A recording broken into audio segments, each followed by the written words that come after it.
ትራምፕን ለመግደል አዲስና ሚስጥራዊ እቅድ መውጣቱ ተነግሯል። ዓለም በከፍተኛ ስጋት ላይ ናት። የቀድሞውንና የአሁኑን የአሜሪካው ፕሬዝዳንት ዶናልድ ትራምፕን ከመንገድ ለማስወገድ ኢራን ልዩ እቅድ ማውጣቷን የእስራኤል የስለላ ድርጅት ሞሳድ ይፋ አድርጓል። ትራምፕ ራሳቸውን የኢራን የመጀመሪያው ኢላማ እኔ ነኝ ሲሉ በይፋ ተናግረዋል።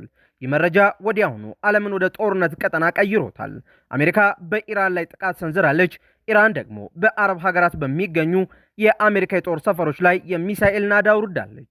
በሌላ በኩል ደግሞ እስራኤል በዌስት ባንክና በሊባኖስ የከፈተችው አዲስ ጥቃት ቀውሱን ይበልጥ አባብሶታል።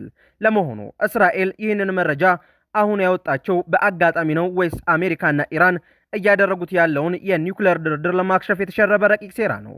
የዚህን ዝርዝር መረጃ ይዘንላችሁ ቀርበናል። እስከ መጨረሻው አብራችሁን ቆዩ። እናንተ ደግሞ እንደ ሁልጊዜው ቪዲዮቻችን ወደ ብዙ አድማጭ ተመልካቾች ይደርስ ዘንድ ቪዲዮውን ላይክ፣ ኮመንት እንዲሁም ሼር በማድረግ ጀምሩት። አዲስ ሆናችሁ ደግሞ ቻናላችንን ሰብስክራይብ በማድረግ ዓለም አቀፋዊ ተአማኒ መረጃዎችን ያገኙ። እስራኤል ኢራን ዶናልድ ትራምፕን ለመግደል አዲስና የተለየ እቅድ አውጥታለች የሚል የደህንነት መረጃ ለአሜሪካ ማጋራቷ ተገልጿል። እስራኤል የአሜሪካውን ፕሬዝዳንት ዶናልድ ትራምፕ በኢራን የደህንነት አካላት ሊገደሉ እንደሚችሉ የሚያስጠነቅቅ አዲስና ልዩ የሆነ የደህንነት መረጃ ለአሜሪካ ባለስልጣናት ማጋራቷን የአሜሪካ መገናኛ ብዙሃኖች ዘግበዋል።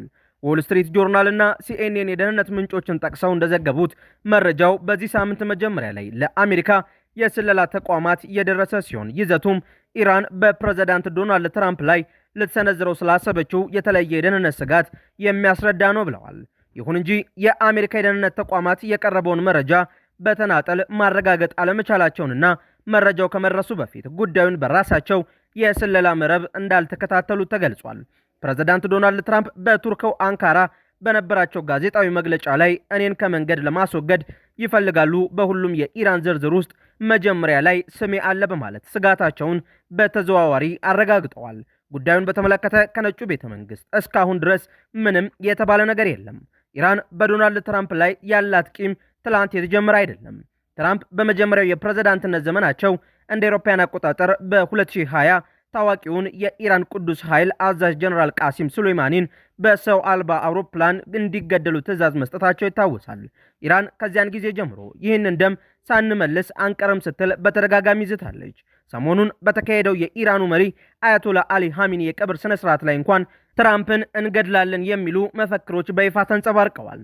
ስለዚህ ስጋቱ ለአሜሪካ አዲስ ባይሆንም የእስራኤል መረጃ ግን የተለየ እቅድና ዝግጅት አለ ማለቱ ጉዳዩን አሳሳቢ አድርጎታል። አንዳንድ የአሜሪካ ከፍተኛ ባለስልጣናት የእስራኤልን መረጃ በጥንቃቄና በጥርጣሬ እየተመለከቱት ነው። ምክንያቱም መረጃው የወጣበት ወቅት በአጋጣሚ የመነጨ አይደለም። በአሁኑ ወቅት አሜሪካና ኢራን በነሐሴ ወር አጋማሽ ላይ የኒውክሌር ስምምነት ላይ ለመድረስ ድርድር እያደረጉ ነው። እስራኤል ደግሞ ይህንን ስምምነት እንዲሳካ አትፈልግም። በዚህ ላይ የእስራኤሉ ጠቅላይ ሚኒስትር ቤንያሚን ኔታንያሁ በኢራን ላይ ጠንካራ ወታደራዊ እርምጃ እንዲቀጥል ሲፈልጉ፣ ትራምፕ ግን በኢኮኖሚ ስጋት ምክንያት በተዘዋዋሪም ቢሆን ከቀውሱ መውጣቱን ይሻሉ። በመሆኑም እስራኤል ይህንን መረጃ ያጋራችው ትራምፕ በኢራን ላይ ያላቸውን አቋም እንዲያጠናክሩና ዲፕሎማሲውን እንዲያቋርጡ ለማድረግ የታለመ የስነ ልቦና ጫና ሊሆን ይችላል የሚል ግምትም አለ። መረጃው ይፋ መሆኑን ተከትሎ በአካባቢው ያለው ውጥረት ወዲያውኑ ያገረሸ ሲሆን አሜሪካ በቴህራንና በስትራቴጂካዊው የሆርሙዝ ሰርጥ አካባቢ በሚገኙ የኢራን ወታደራዊ ይዞታዎች ላይ የኃይል እርምጃ ወስዳለች። ኢራን በበኩሏ በባህሬን፣ በኩዌትና በኳታር የሚገኙ የአሜሪካ የጦር ሰፈሮች ላይ የሚሳኤል ጥቃት በመሰንዘር ምላሽ ሰጥታለች። ይህ የእርስ በርስ ጥቃት ቀደም ሲል ተደርሶበት የነበረውን ደካማ የተኩስ አቁም ስምምነት አደጋ ላይ ጥሎታል። ይህንን ተከትሎም በትራምፕ ዙሪያ የሚደረገው የአሜሪካ የደህንነት ጥበቃ ወደ ከፍተኛ ደረጃ ከፍ ይላል ተብሎ የሚጠበቅ ሲሆን ጥቃቶቹ በሆርሙዝ ሰርጥ አቅራቢያ በመሆናቸው የዓለም የነዳጅ ዋጋ ላይ መናጋት ሊፈጥሩ ይችላሉም ተብሏል። እንዲሁም የትራምፕ አስተዳደር በኢራን ላይ የኢኮኖሚ ማዕቀቦችን መልሶ ሊጥልና ዲፕሎማሲያዊ ውይይቶችን ሙሉ በሙሉ ሊያቋርጥ ይችላል ተብሎ ተሰግቷል። ኢራን አዲስ እቅድ ስታወጣ፣ በሌላ በኩል ግን በዌስት ባንክና በደቡብ ሊባኖስ ውጥረቱ አይሏል። እስራኤልም የተኩስ አቁም ስምምነቱን መጣሷ ተገልጿል። በይዞታ ስር በምትገኘው የዌስት ባንክ ግዛት ውስጥ እስራኤላውያን ሰፋሪዎች በአንድ ፍልስጤማዊ ቤተሰብ ላይ አስከፊ ጥቃት መፈጸማቸው ተሰምቷል። በሌላ በኩል ደግሞ በአሜሪካ አጋዥነት የተደረሰው የተኩስ አቁም ስምምነት ባልተከበረበት ሁኔታ የእስራኤል ጦር በደቡብ ሊባኖስ አካባቢዎች ላይ የሚሰነዝረውን ጥቃት አጠናክሮ መቀጠሉ ተዘግቧል። ከስፍራው የሚወጡ የቀጥታ ስርጭት መረጃዎች እንደሚያመላክቱት በዌስት ባንክ ኬብሮን አካባቢ በሚገኝ መንደር ውስጥ የታጠቁ እስራኤላውያን ሰፋሪዎች የፍልስጤማውያንን የእርሻ መሬት በመውረርና ከብቶቻቸውን በማሰማራት ግጭት ቀስቅሰዋል። ሰፋሪዎቹ በቁጥጥር ስር በዋለው አካባቢ በሚኖሩ ሲቪሎች ላይ በፈጸሙት ድብደባና የበርበሬ ጭስ በማጨስ ሕፃናትን ጨምሮ በርካታ ፍልስጤማውያንን የአካል ጉዳትና የመተንፈስ ችግር አድርሰውባቸዋል ተብሏል። ጥቃቱ የተፈጸመው በእስራኤል መከላከያ ሰራዊት ጥበቃ ስር መሆኑ ደግሞ ክስተቱን ይበልጥ አሳሳቢ አድርጎታል። ይህ በእንዲህ እንዳለ ባለፈው ሰኔ ወር መገባደጃ ላይ በአሜሪካ አደራዳሪነት ቤይሩትና ቴል አቪቭ የደረሱትን የሰላም ማዕቀፍ ስምምነት ወደ ጎን በመተው የእስራኤል አውሮፕላኖች በደቡብ ሊባኖስ ናባቴና ቢንት ጅቤል አውራጃዎች ላይ ከባድ የአየርና የከባድ መሳሪያ ድብደባ እያካሄዱ ነው። ጥቃቶቹ በቀጣዮቹ ቀናት በሮም ከተማ ሊደረግ የታቀደው አዲስ የሰላም ንግግር እንቅፋት ሊሆን እንደሚችልም ተሰግቷል። በዌስት ባንክ የሚታየው ጥቃት ድንገተኛ ሳይሆን በፍልስጤማውያን ላይ የሚፈጸም ስልታዊና መዋቅራዊ ጫና አካል ነው። ሰፋሪዎች የፍልስጤማውያንን የእርሻ መሬቶች ማውደም፣ የወይራ ዛፎችን መቁረጥና ከብቶቻቸውን በኃይል ማሰማራት መሬቱን የማስለቀቅም ስልት ነው።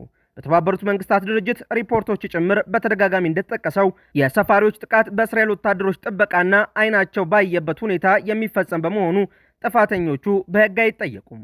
ይህ አካሄድ በክልሉ የወደፊት ፍልስጤማዊ መንግስት የመመስረት ተስፋን ሙሉ በሙሉ ለማክሸፍ የታለመ ነው። በሊባኖስና እስራኤል መካከል የተደረሰው ስምምነት ገና ከጅምሩ ስስ መሆኑን አሁን የሚታዩት የአየር ድብደባዎች አረጋግጠዋል።